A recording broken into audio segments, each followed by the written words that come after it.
한때 월드컵과 유로를 제패하며 진정한 유럽 강호의 모습을 보여준 이탈리아는 2018년과 2022년 월드컵 모두 본선 진출에 실패하며 기나긴 암흑기에 빠져있는 상황입니다.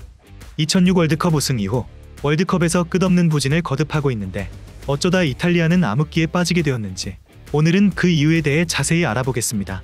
그럼 지금 바로 시작합니다. 결론적으로 이탈리아 축구 선수단과 감독협회 리그 순회진 등 모든 부분에서 문제가 발견되고 있으며 이런 문제들이 겹치고 겹치면서 이탈리아는 2006년까지의 영광이 무색하게 2010년과 2014년 월드컵에서는 조별리그에서 탈락하고 2018년과 2022년에는 아예 지역 예선에서 탈락하는 수모를 겪었죠. 돌이켜보면 하루가 멀다 하고 스타급 선수들을 내놓던 과거의 이탈리아는 이미 역사 속으로 사라진 지 오래인데 이탈리아가 암흑기에 빠진 이유에 대해 하나씩 짚어보겠습니다. 먼저 이탈리아가 암흑기에 빠진 첫 번째 이유는 바로 판타지스타의 부재입니다. 이탈리아는 전통적으로 카테나치오라는 수비 축구의 이미지를 가지고 있지만 수비만으로 세계 정상까지 올라갈 수는 없는 만큼 공격수들 역시 월드클래스의 위상을 자랑한 팀이었습니다. 그 중심에 있던 선수들이 바로 판타지스타로 이른바 9.5번 위치에서의 플레이 스타일로 세계 정상에서는 플레이 스타일 의미의 판타지스타는 물론 전형적인 스트라이커나 윙포워드 자리에서 맹활약을 펼치며 승리를 견인하는 이른바 크랙 스타일의 선수들도 존재했습니다. 덕분에 이탈리아 대표팀은 단단히 수비 축구를 구사하면서도 전방에서는 화려한 슈퍼 플레이를 펼치는 판타지스타를 중심으로 건실한 공격진이 힘을 보태주었기 때문에 대략 70년대부터는 월드컵 우승 후보에 반열에 있었죠. 바조 델피에로 토티 등 여러 판타지스타들의 계보는 이탈리아의 축구의 역사 그 자체였으며 월드클래스라고 불리기에 손색이 없는 선수들이었습니다. 그러나 2010년대 들어서 마지막 세대라고 할 수 있는 토티와 인자기가 은퇴하고 토니는 전성기가 일찍 지나 밀려난 가운데 그 뒤를 이어줄 선수가 완전히 사라져버린 상황입니다. 그리하여 현재 이탈리아 대표팀에는 강팀을 상대로 골을 넣어줄 공격 자원 자체가 씨가 말라버린 탓에 탄탄한 수비 조직력에 비해 항상 전방에서의 지독한 골 결정력 부재 때문에 늘 변비 축구를 하고 있는 실정입니다. 당장 자국의 프로 1부 리그인 세리에만 봐도 최근 10년간 이탈리아 선수가 득점 랭킹 상위에 있는 경우가 전성기 기준의 임모빌레나 퀄리아렐라 정도였으며 정말 넓게 쳐줘도 벨로티와 베라르디 정도가 끝이죠. 심지어 다른 최상위 리그에서는 이탈리아 국적의 공격수 자체가 아예 씨가 말랐는데 이 정도로 최전방과 이선 공격수가 모두 빈약한 국가는 유럽과 남미를 통틀어 찾기 힘들 정도죠. 독일과 스페인도 최전방 공격수의 부재로 다소 부진을 겪고 있는 것은 사실이나 이쪽은 측면이나 이선 자원이 탄탄하기 때문에 이탈리아가 겪고 있는 문제와는 다르다고 볼 수 있죠. 젊은 세대로 넘어와도 가능성은 있어도 아직까지 실력을 확실히 보여준 선수는 드문데 00년생인 키는 여전히 성장세가 좋지 못해 점점 국대에서 멀어지고 있고 스카마카와 레테기도 유로 2024까지 승선할 정도로 성장한 모습을 보여주고 있으나 아직 보여줘야 할 부분이 아주 많은 상황입니다. 이탈리아가 암흑기에 빠진 두 번째 이유는 바로 모든 포지션의 세대교체 실패입니다. 이탈리아 선수단의 문제점은 판타지스타만이 아닌데 센터백과 중원에서도 세계적인 유망주가 없습니다.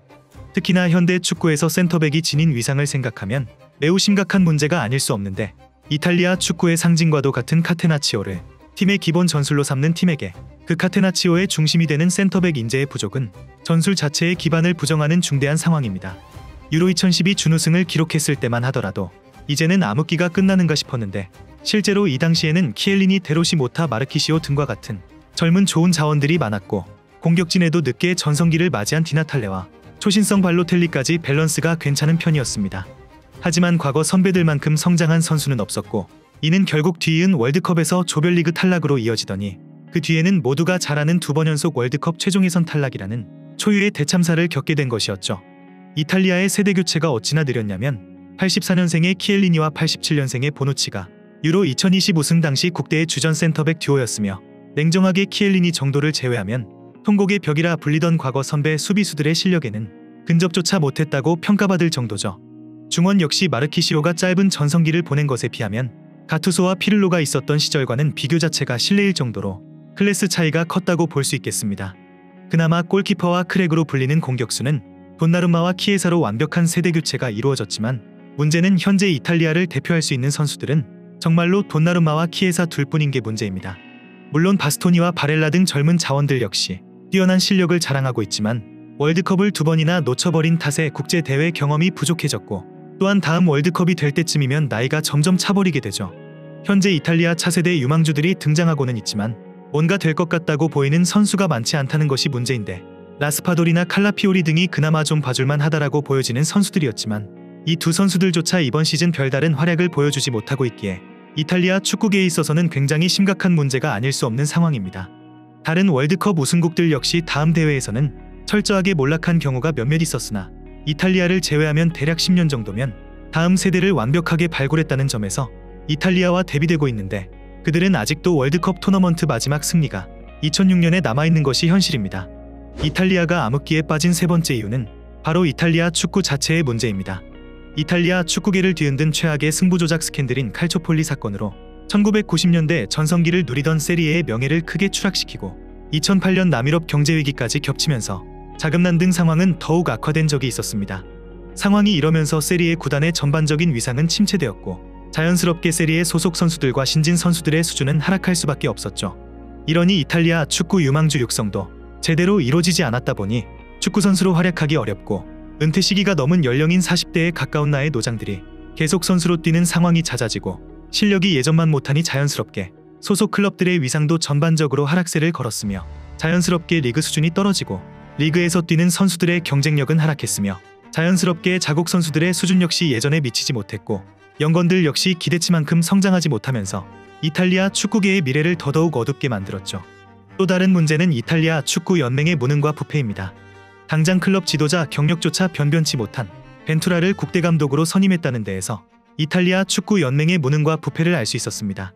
이탈리아 축구 연맹의 부패가 대두된 것은 아베테가 회장이 된 2007년이었는데 이 인물은 축구와는 거리가 멀었던 정치인이었고 그가 회장이 된 이후부터 이탈리아 축구는 내리막길을 걷기 시작했습니다. 그가 재임한 기간 동안 이탈리아 축구는 유로 2012 준우승을 제외하면 좋은 성과를 내지 못했고 그가 재임한 기간에 열린 두 번의 월드컵에서는 모두 조별리그 탈락이라는 결과가 나오게 되었죠. 그 후 2014년에 감독과 함께 동반 퇴진했으나 그 후임으로 들어온 사람은 노세한 정치인인 타베키오였는데 타베키오는 20여 년간 한마을의 시장을 역임하고 이탈리아 재정경제부와 복지부 상임고문을 지냈을 뿐 선수나 감독 경험도 없는 사람이었습니다.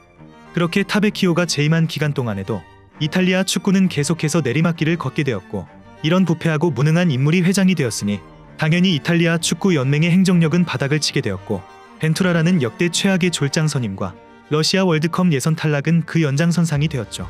게다가 축구협회의 부패는 함부로 건들지 못하는 것이 정치권이 여기에 잘못 개입하게 되면 피파에게 경고를 듣고 피파 주관 대회에 참가 자격을 박탈당할 수도 있기 때문에 쉽게 건드릴 수가 없는 상황이었습니다.